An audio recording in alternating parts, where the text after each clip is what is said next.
Oh, there it is. Hello.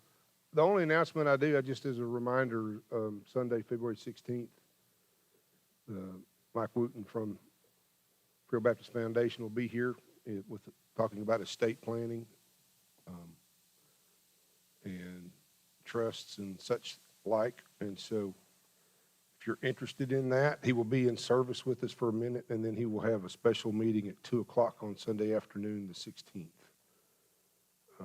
If you have not done that or even thinking about it, I would highly recommend that you block that out and come. Um, and I guess that's it. This is the time of the year I like. There's nothing happening. It's just chill. It's just really chill. So uh, let's have a word of prayer and we'll start. Lord, thank you for a beautiful day, for the warming up. Thank you for the blessings always that you give us, our needs every day. And Lord, I thank you for this place and this group of folks that we get to come together and spend time together, fellowship, and study your word. Open our hearts to your word tonight. Reveal yourself to us, and we thank you in Jesus' name. Amen. So this week it's continuing from Babel. Last week we talked about the Tower of Babel and the confounding of languages. Remember the discussion on that. I know. I can hear it. I don't know if maybe it's this. Okay. So we discussed the Tower of Babel, and just in quick overview, what's kind of the backstory on that? When did the Tower of Babel take place? Post-flood. And after Noah and his family came off of the ark, and what were they instructed to do? Repopulate and to go out and to move out around the world. And they didn't. So we talked about that. They holed up in Babel, started building cities, started building a tower. And obviously we remember in the story, God came down and confounded their languages. So up to that point, everybody spoke the same language. But then God confounded their languages. And from that point, then humanity began to, as they were populating the earth, go out and about the earth and do that which they had actually been commanded to do.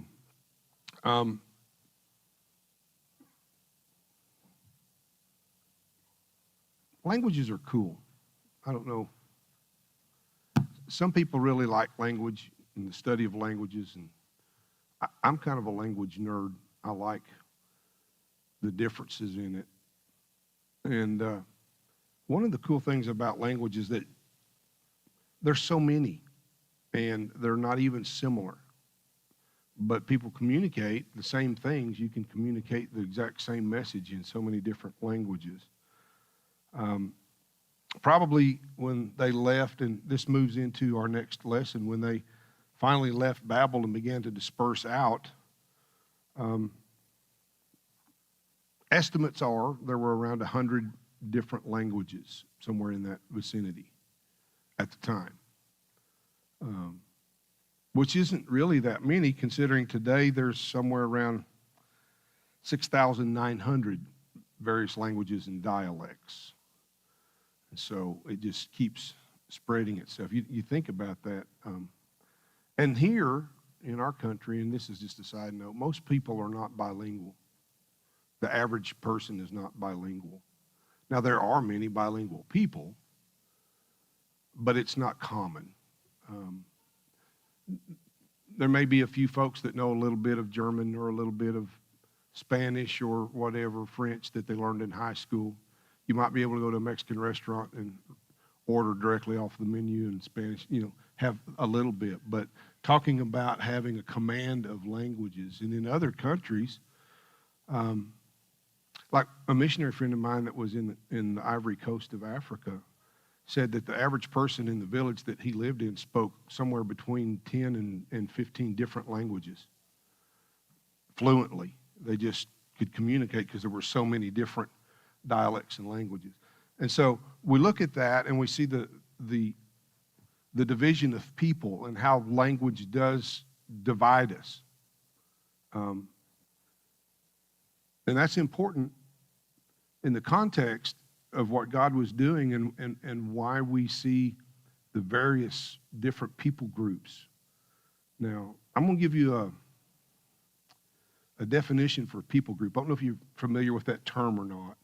In missiology, it's a common term. We study in missiology, we study people groups. And there's countless thousands of different people groups because people have a tendency to divide themselves up. And so the easiest way to understand what a people group is it's when a group of people look at another group of people and they go us and them. So if you're in so you have that in our own community. You've got the band kids at school, that's in the rodeo, or the sports kids. It can be as simplistic as that, or it can be different nationalities, people from different states. You understand the concept.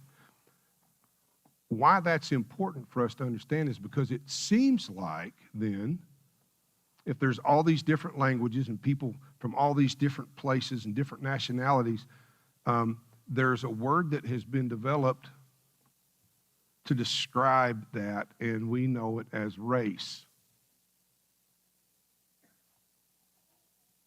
And so, sociologically in our country, the assumption is that there are multiple races of people, numerous different races.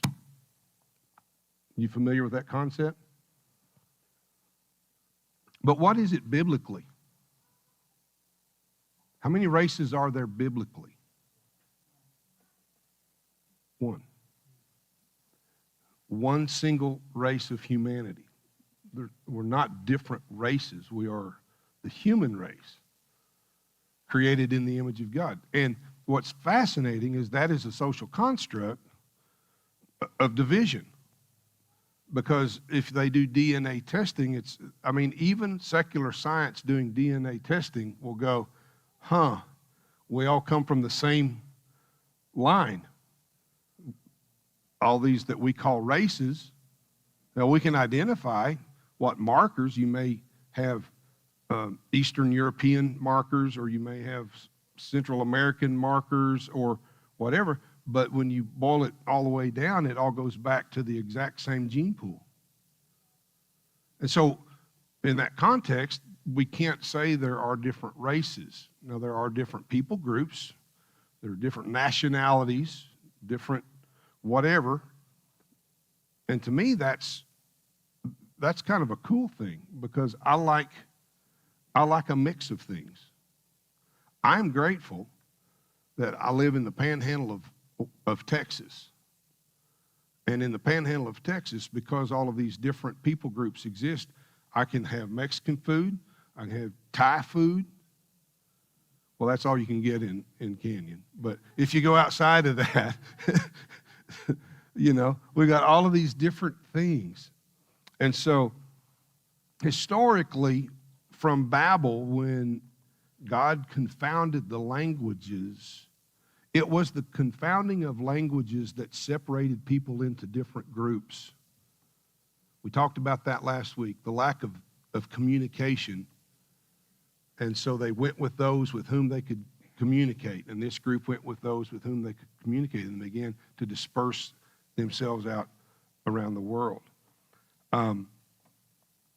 And so all of the languages that we have actually have a root language, and that's the original language. Now, we really don't know what that original language was, because it's been divided, and even English is different.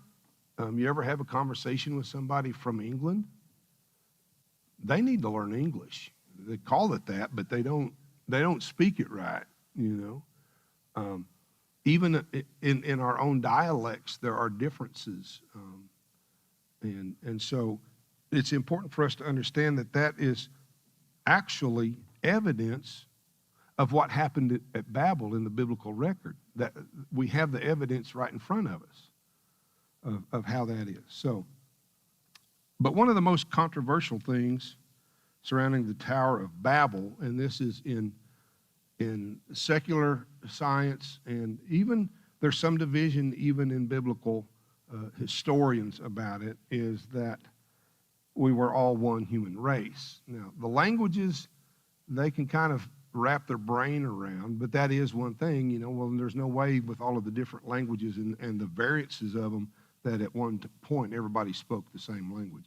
But the race is what really seems to be an issue. So I wanted to bring that up because we're learning a biblical worldview on how to deal with the secular questions that we encounter.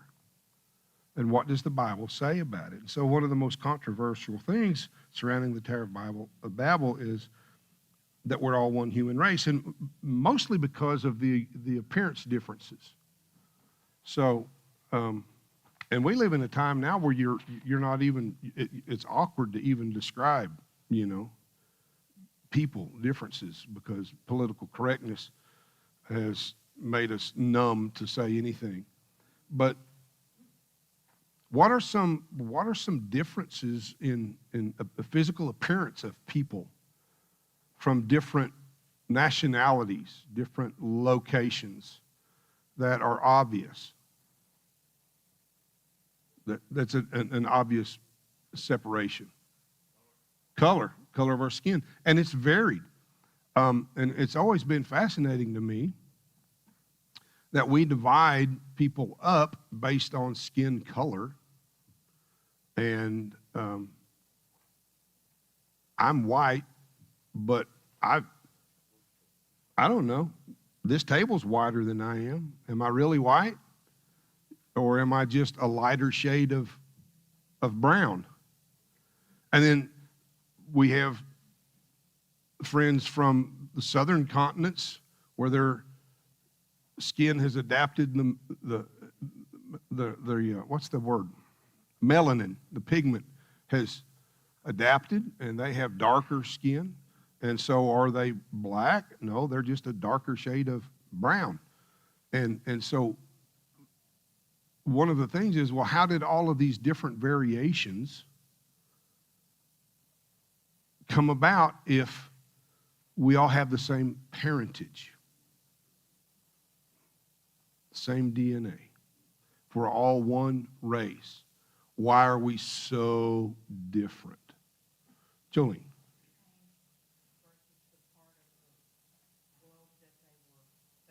Mm-hmm.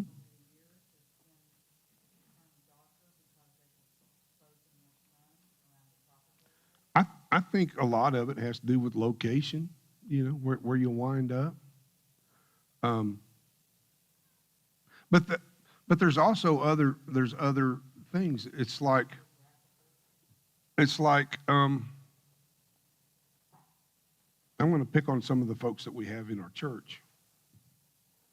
No, I'm not.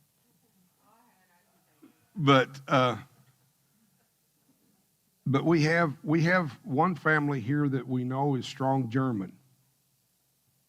Right, John? And you all have physical features similar. We have Latinas, very similar. All of them have darker skin generally, black hair. We have Europeans, and Europeans can have anywhere from blonde, brown, red, green, purple hair. Light skin, kind of light skin, blue eyes, green eyes, brown eyes. Asians have similar features, you know. And so you look at that and you're like, well, I understand, God, that there was one people and you split their language and they went away, but now I'm trying to figure out this one people. Why did we become so vastly different? And skin color is an obvious difference. Height, tendencies, all of these different things. But I wanted to just kind of mention a couple of things, and then we're going to move on.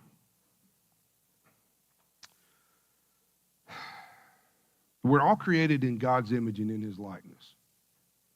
And so if we believe the biblical record of the creation of Adam and Eve from the very beginning, and that all of us come from within that line, as God's biblical record says, that Adam and Eve is the father of us all, father and mother of all humanity,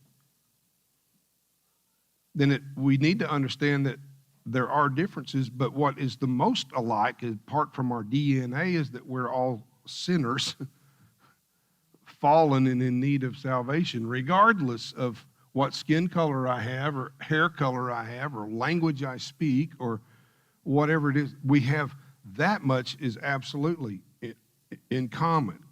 And it should convince us that God's plan was to draw us together and united in a relationship with him and embrace our differences, because we're not that different. We're really not that different. Jesus instructs us to love our neighbor as ourselves. I've debated all day how deep I wanted to go into this. But it's a fact that among humanity there is prejudice, and most of the time prejudice is based on appearance or language or country of origin, skin color. There are prejudices. Why do you think that is?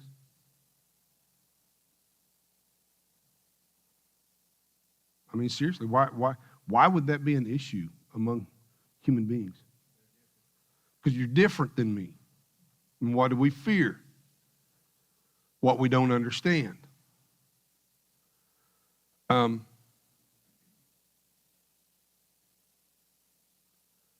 Racism is real in the secular term of racism as it's used sociologically. It's real. Can you, if you've studied history, can you go back to a time in the history of mankind that prejudice and racism did not exist? Where do you think it started? Well, that's where hatred and murder started, is with Cain and Abel. I would guess that Cain didn't care for his brother. He killed him. So there were differences. But think about it, because it's such a hot social topic, right? I mean, that's all we've heard for how many years now, is ending of racism and this life matters and that life matters. And we're inundated with this whole race and relations and all of that stuff. And my question is, well, if there's one human race, and yes, we're all different, where did this prejudice and separation begin? Where's the point in human history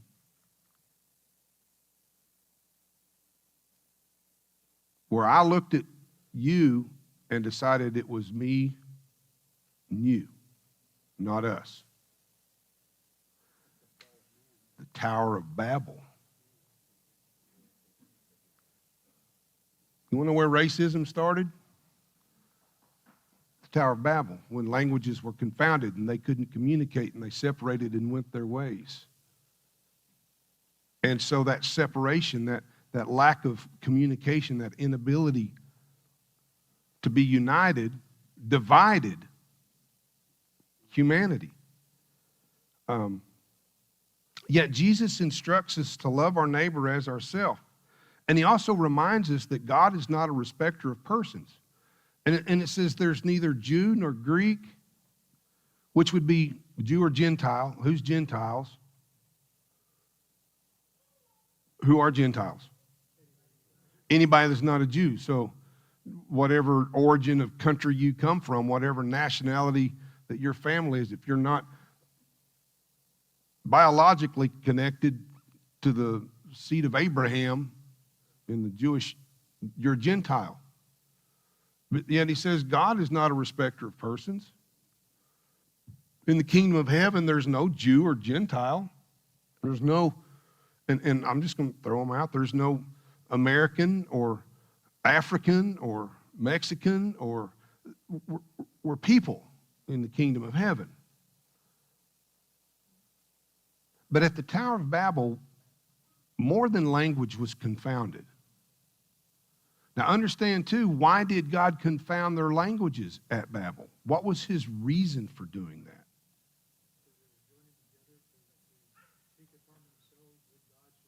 They were joining together to take upon themselves what God, basically it comes down to, like Rick says, what God had instructed them to do something, and in disobedience, they absolutely said no. And we're going to unite ourselves together in our disobedience, and we're going to stay here, build this huge city, build this tower. And God said, no, you're not. And so disobedience to God drove the division. The reason that Babel happened was because we didn't do what God told us to do to start with. So disobedience brought forth the division of languages. The sinful heart of man brought forth the division of people and the separation. And so all of these issues, and man's been fighting us and them ever since. Ever since. And yet, the gospel comes along, and Jesus' radical gospel, which they thought it was radical. He said, yeah, but we're all the same. Samaritans are the same as Jews.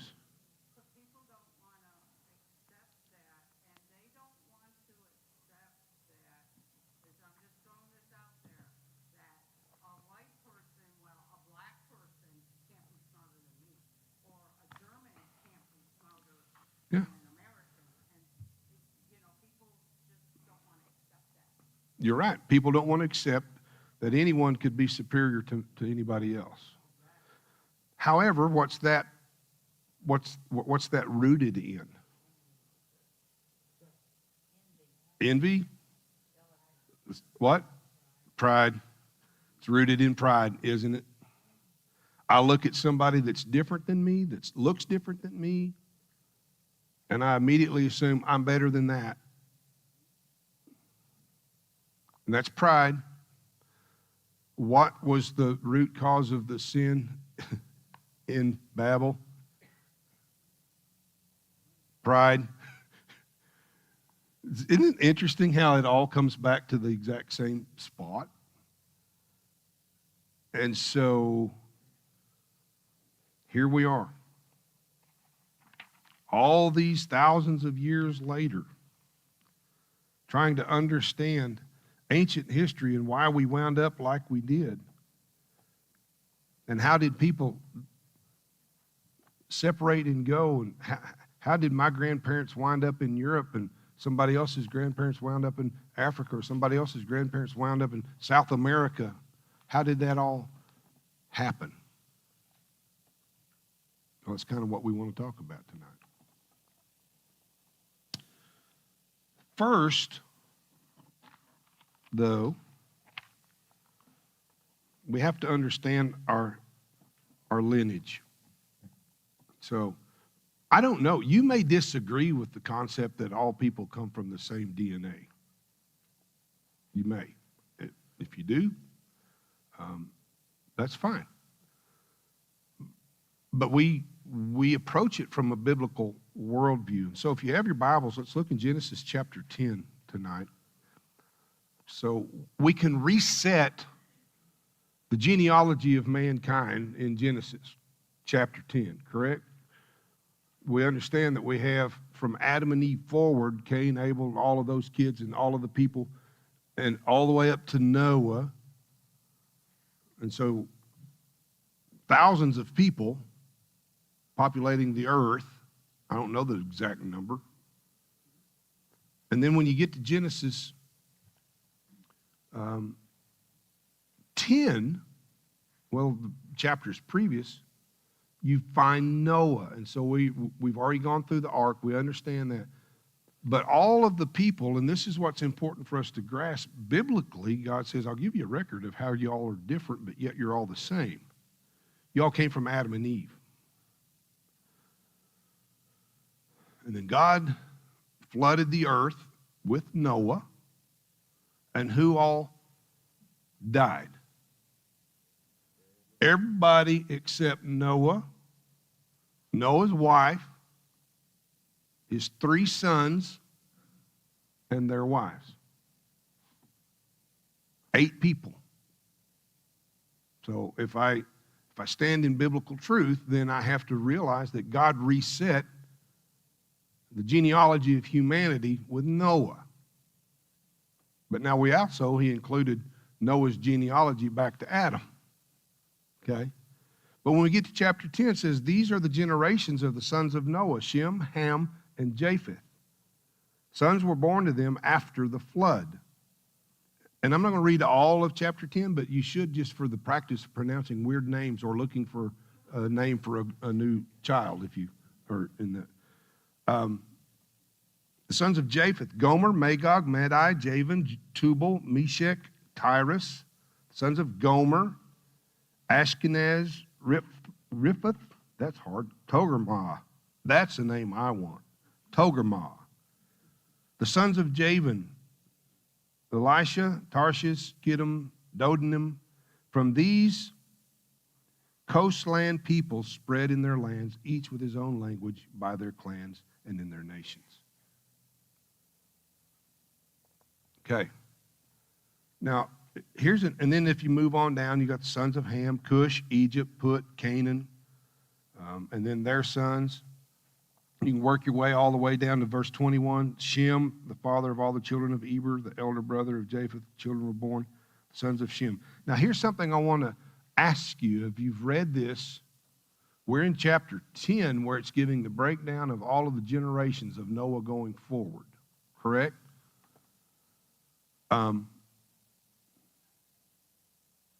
And it says in verse 5 that the sons of Japheth, from these coastlands, people spread in their lands, each with his own language, by their clans and in their nations. So when did this take place?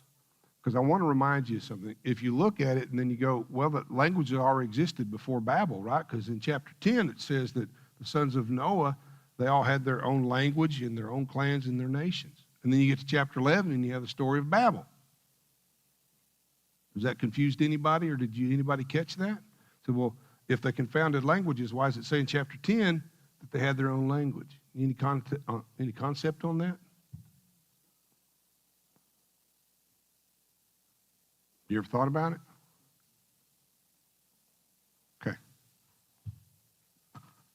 God does this more than once in the recording in Genesis. Chapter 10 gives us the details of where everybody went and who they were. Chapter 11 goes back and tells us how they got there. It's not in chronological order. Chapter 10, this is Noah coming off the ark, and this is all of his children and grandchildren and great-grandchildren, and this is where they went. Why did they go there? Well, let's go to chapter 11. God says, this is why they all went there. This is how come they were divided. This is why they spread out. And so the main point that I wanted to make of that is, obviously what God is recording for us is the descendants of Noah. And you can take this and extrapolate all the way through the chapter, and you can just keep finding names and names and names, and they had, and they had, and they had, and it spreads out, and all of these people are spreading out. Why is that important for us to understand? Because in verse 32 it says, these are the clans of the sons of Noah according to their genealogies in their nations, and from these the nation spread abroad on the earth after the flood. So all of the people spread abroad over the face of the earth, and these are the clans from which they came from, and they each had their own language after Babel. And what's one important thing? They were disobedient. Now they're just wandering off, unable to talk to each other. They could have just done that and went along the first time. Now they just can't communicate. Right. They didn't. And man's going to continue to not do what God asked him. But what I'm trying to grab, and it's a simple thing, but it's important, is that God gave us the genealogy. You're in this genealogy somewhere. If you keep extrapolating this out, you're in it. You'll finally get to your clan and your family. Does that make sense? You and I can trace ourselves back to Noah, if we can go back that far. It's a long ways, and lots of people from a lot of different countries with a lot of different languages. But you and I, if we could run our genealogies all the way back from today, where would we wind up in this genealogy? Why that's important is, how many races are there? One. And Noah and his wife are our grandparents. Multiple times removed, yes, but they are. And so understanding that God's world is a lot simpler and easier to understand when you look at the world through a biblical perspective, because God tells us how we got here, why the languages are confounded, why there are different races. I don't even like using the term, but that's what everybody immediately, why are there different sociological groups? Why are there different nationalities? Babel, and then going forward. Thoughts on that? God divided the people up. He said, go. And when you get to Genesis chapter 10, where we were reading, in verse 6, let's see, 6 through 20, that's the rest of that. And I don't want to read all of it. I don't want to sit here and try to hammer through all of it. But let's read a little bit. The sons of Ham were Cush, Egypt, Put, and Canaan. The sons of Cush, Seba, Havilah, Sabta, Ramah, Sabtek, that one. Sons of Ramah, Sheba, Dedan, Cush. This is important. Cush fathered Nimrod. Anybody know who Nimrod is? The founder of Babylon. He was the first on earth to be a mighty man. He was a mighty hunter before the Lord. Therefore, it is like Nimrod, a mighty hunter before the Lord. The beginning of his kingdom was Babel.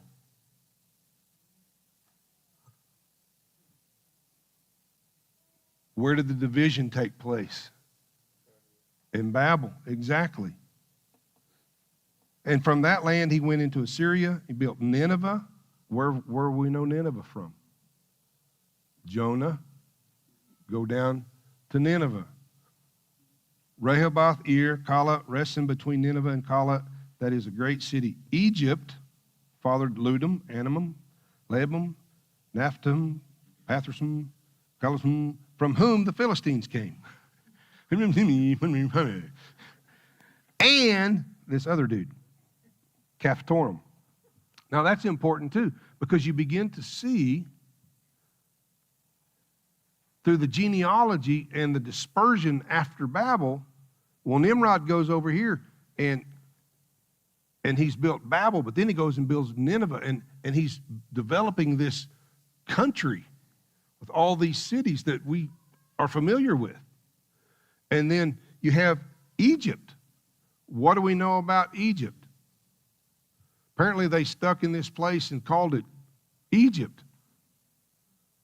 It's still here. Canaan, verse 15, fathered Sidon, his firstborn, and Heth, the Jebusites, the Amorites, the Girgashites, the Hivites, Arkites, Sinites, Arvadites, Zemarites, Hamathites. Afterward, the clans of the Canaanites dispersed, which is important, and the territory of the Canaanites extended from Sidon in the direction of Gerar as far as Gaza, and in the direction of Sodom, Gomorrah, Admah, Zebulun, as far as Lasha. These are the sons of Ham by their clans, their languages, their lands, and their nations. Okay.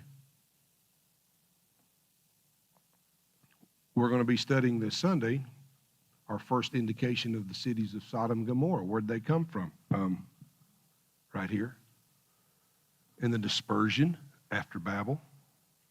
And then verse 21, to Shem, the father of all the children of Eber, the elder brothers. I am reading all of it, aren't I? I didn't want to. Let's drop down to verse 23. The sons of Aram, Uz, Hul, Gether, Mash. I like Mash. Arpachshad fathered Shelah. Shelah, the father of Eber. To Eber were born two sons. The name of the one was Peleg. And this is important. God gives us a time stamp. For in his days the earth was divided. Was that like the earth was separated by continents? Or in its context, is that when the Tower of Babel happened and man was divided and sent out? And his brother was Joktan, and Joktan fathered a bunch of others. Yeah. And then there were obviously daughters, or they wouldn't be having children. Because daughters were busy, making babies. They're not listed in genealogy.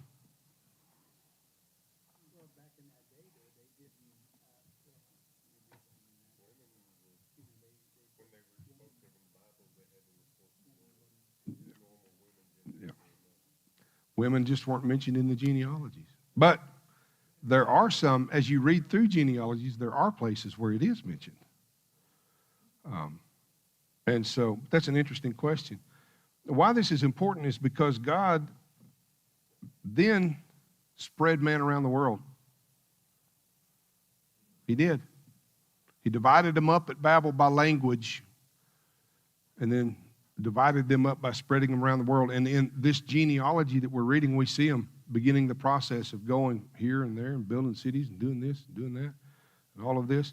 And why is it important that God did this? Why is it important for us in a biblical worldview to understand how people got everywhere? What's the alternative? What's the secular worldview? That we evolved into different life groups. Neanderthals, half man, half monkey. I say that tongue in cheek, but when you're looking at the record and you're trying to identify it going backwards, you're always going to make wrong assumptions. But if you're looking at it from the front going forwards, then you have a direction with answers as you go as to why.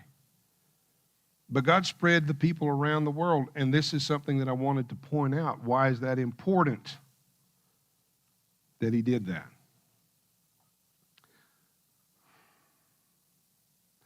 What did he tell Adam and Eve to do? Fill the earth. Man didn't. Man hung up. And God nudged with the flood. Then he said, all right, Noah, be fruitful and multiply and fill the earth. And they had a bunch of kids. We just read a bunch of them. But they kind of hung up. They got to the plains of Shinar. And they built a city. They built a tower. And God, to put it so eloquently as Rick did, nudged. And he divided their languages. And then they went out. Why is that important? I keep asking that question. Why is it important? Because God's original plan will not be thwarted by the sinfulness of man. And God's plan was to create the earth, to populate the earth, and to spread throughout the earth. That was his instructions. And man said, no, we don't want to do that. And God said, okay.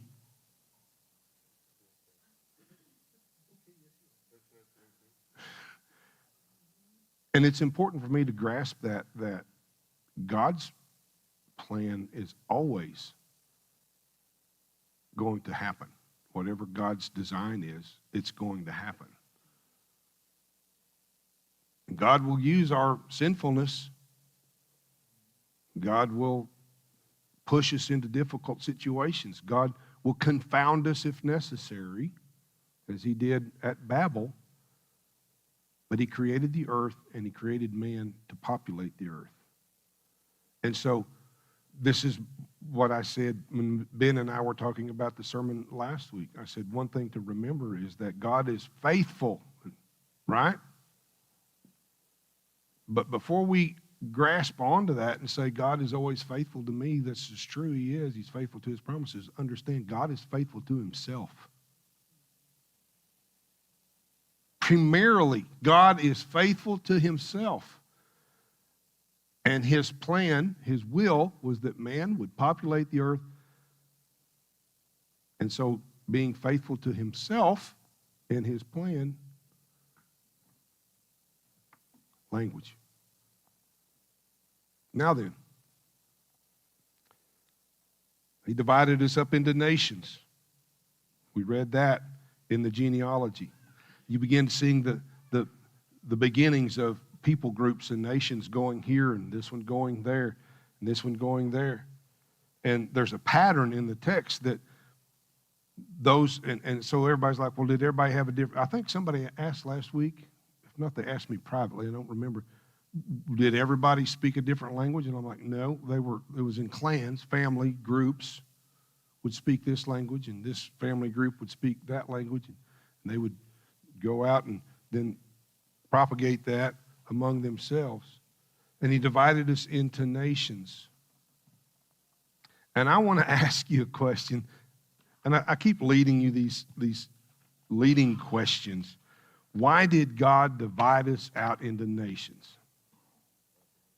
Huh? To populate the earth. True. I think there's another reason. Get more people focused on him. That's exactly right. It's to bring the unity of humanity together with this. I've been studying big words. With this cornucopia of languages and cultures. Think about it. Look at the diversity of the creation. You've got mountains, you've got oceans, you've got forests, you've got deserts, you've got this place, indescribable, semi-arid. Yeah, what that means is mostly dry. You got these high plains, and you look at just the diversity and the beauty of all of the pieces of God's creation. And then you look at plant life. I don't like flowers. Flowers are weird to me, but some people like flowers. And they're kind of cool over there, a few. But when you really start studying plants, have you ever noticed how diversified and multifaceted plants are? It's crazy how many different flowers and trees and shrubs and grasses and all of this amazing creation of plant life and then animal life. Come on. It would be really boring if all there were was cows and dogs. Yeah, you get sick of that. You need to throw in an aardvark here and there, or a duck-billed platypus, or the American opossum. You think about the diversity of all of the beauty of the animal life that God put here. God is not a simplistic being. He creates these amazing, multi-faceted pieces of creation. Deer flies, ticks. I got questions, God. Tell me about ticks. I want to know. So you look at that. And all of that brings glory to God, does it not? You read in the Psalms about the mountains and the rocks and the oceans, and they glorify God. And all of the animals, it all glorifies God. And what does man do? Tear it down, burn it, cut it up. No, think about it. It populates the earth. But isn't it amazing, the diversity of humanity? That's just like every other part. You've got this culture and these features and this language and this music style and this group that is completely different than that group. But yet, they all come together in unity to glorify God. I want to point you to Revelations chapter 5, verse 9. To me, this is why God did a lot. Now, I know he took the sinfulness and the pride of man, the hesitance of man, the obstinance of man to do that which what he had instructed. And he used that to divide us up and confound languages and give us cultures and nations and people. But when you get to Revelation chapter 5, this is in the throne room, and they sang a new song saying, "Worthy are you to take the scroll and to open its seals," speaking of Christ, "for you were slain, and by your blood you ransomed people for God from" what? "Every tribe, language, people, and nation." God is glorified to the diversity of humanity. It's amazing. Has anybody ever attended a worship service in a language you didn't understand or couldn't speak? You ever been to a Spanish church or a Thai church? Or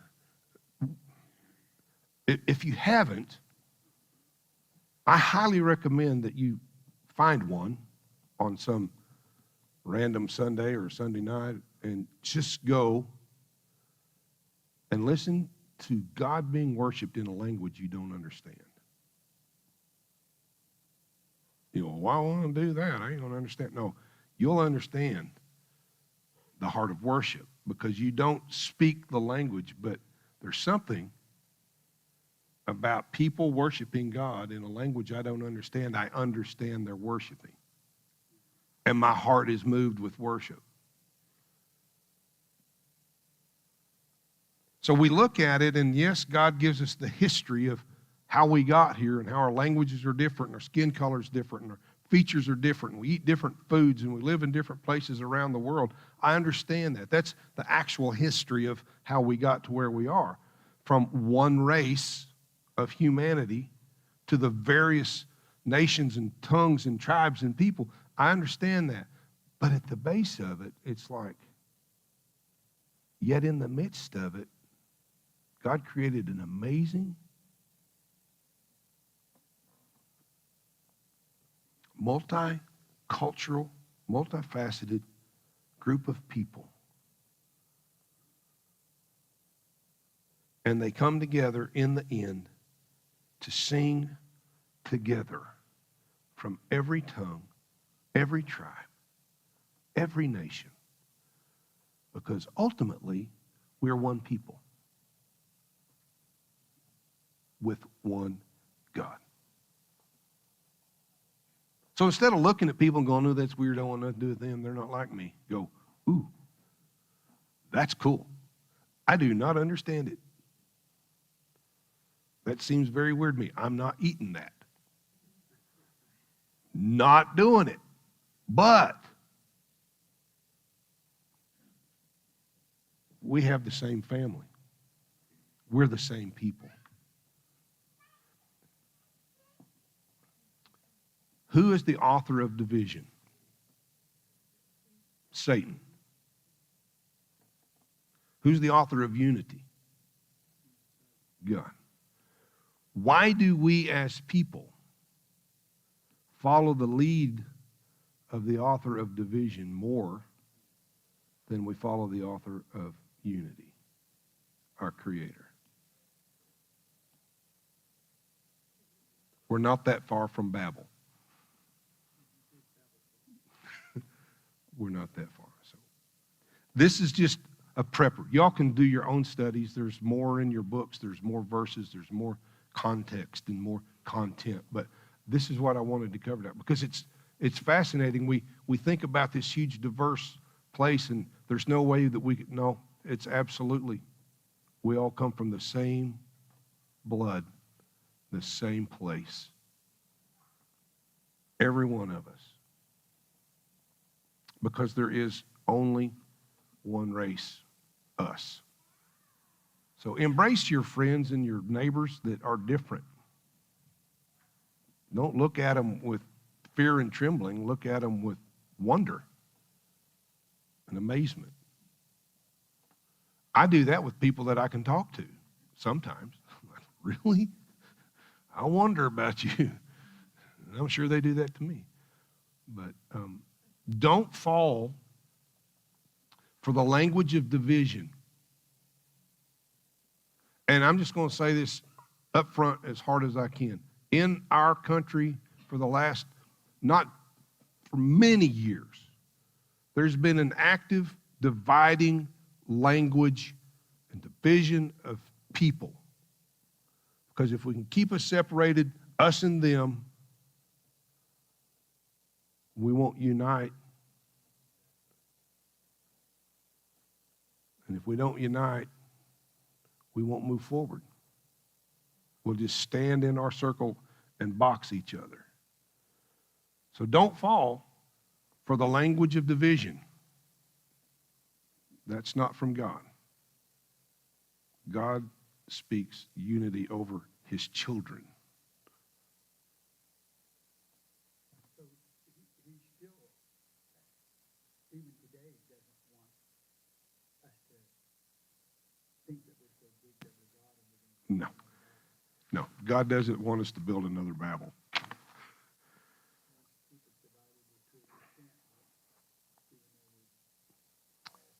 The things that divide us, this is my opinion, the things that divide us are man-made. The things that unite us are from God. So if I focus on what God has given us, I will be less divided. And so, there you go. Thoughts or comments on that? Didn't it say in the Bible that Christ can't come back until every ear has heard? Until he's been preached in all the nations. That's been fulfilled.